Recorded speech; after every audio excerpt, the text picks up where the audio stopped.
Hello दोस्तों, मेरी कहानी आपका स्वागत करता है। पार्ट 2 में हम देखेंगे कि अब्दुल्ला समीरा से शादी करता है या फिर समीरा को देवदास के पास वापस छोड़ के आता है। तो आप वीडियो में बने रहिएगा। अब तो अब्दुल्ला कुछ सोच ही नहीं पा रहा था, उसने मिलना जुलना बंद कर दिया था। इधर समीरा समझ नहीं पा रही थी कि अब्दुल्ला को क्या हो गया है। उसे वो फ़ोन पर फ़ोन करती थी, कोई रिस्पॉन्स नहीं आता था। लेकिन कभी भी समीरा किसी मुसीबत में फंसती थी तो वहाँ पर देवदास पता नहीं कैसे आ जाता था। समीरा को किसी भी प्रकार का तकलीफ नहीं होने देता था, उसके बावजूद भी समीरा उसे गुंडा समझती थी।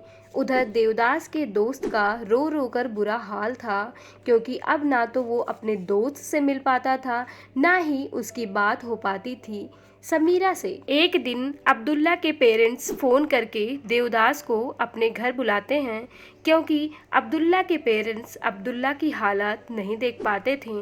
देवदास आकर अब्दुल्ला से पूछता है, क्यों इतना परेशान हो? वो कौन लड़की है जिसकी याद में तुम इतना पागल हो? अब्दुल्ला जवाब देता है, कोई तेरी समीरा जैसी ही है। देवदास उसे समझाकर चला जाता है। उधर समीरा अब्दुल्ला से मिलने की हर कोशिश करती है। एक दिन समीरा अपने दोस्त के साथ बैठी हुई होती है, तभी अब्दुल्ला का एक खत आता है जो समीरा की दोस्त पढ़कर सुनाती है। उसमें वो लिखता है, मुझे माफ़ कर दीजिएगा, मैं आपका पारों का देवदास नहीं हूँ, वो कोई और है। इतना सुनकर समीरा आग बबूला हो जाती है और कहती है, प्यार नहीं निभाना था तो ये खत भेज दिया। वो रोते हुए अपने रूम में चली गई। तब तक उसकी दोस्त को पता चल चुका था कि देवदास कोई और नहीं, हमेशा समीरा की मदद करने वाला ही देवदास है। एक दिन समीरा बाहर उसे पागलों की तरह ढूंढ रही थी, तभी देवदास वहां पहुंच जाता है। उसे देखकर समीरा टूट जाती है और बोलती है, सिर्फ मुझे एक बार उससे मिला दो प्लीज़। वो बोलता है, कौन है वो?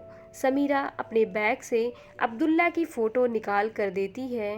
देखते ही देवदास की आंखों से आंसू मानो झरनों की तरह बह पड़ते हैं। देवदास समीरा को लेकर अब्दुल्ला के पास जाता है, वहाँ उन दोनों को मिलाता है। समीरा उससे मिलकर बहुत खुश होती है। अब्दुल्ला भी खुश होता है, क्योंकि वो भी उससे बहुत प्यार करता था। फिर देवदास उनकी शादी कराता है। जस्ट शादी के बाद वैसे ही काले बादल के साथ बारिश होने लगती है, जैसे उनकी पहली मुलाकात पर हुई थी। समीरा थैंक्स बोलने के लिए वही छाता लेकर आती है जो उसे देवदास ने दिया था, लेकिन खुदा की मर्जी के आगे किसकी चलती है। देवदास बोलता है, मेरा छाता अब वापस कर दो। ये सुनकर समीरा बोलती है, तुम्हारा छाता? समीरा की आंखें खुली की खुली रह जाती है। वह पूछती है, तुम कौन हो? देवदास छाता लेकर आगे बढ़ता है और बोलता है, पारों का देवदास। समीरा उस बारिश में देवदास को तब तक देखती है जब तक देवदास उसकी आंखों से ओझल नहीं हो जाता। तो दोस्तों, यह थी देवदास और समीरा की कहानी।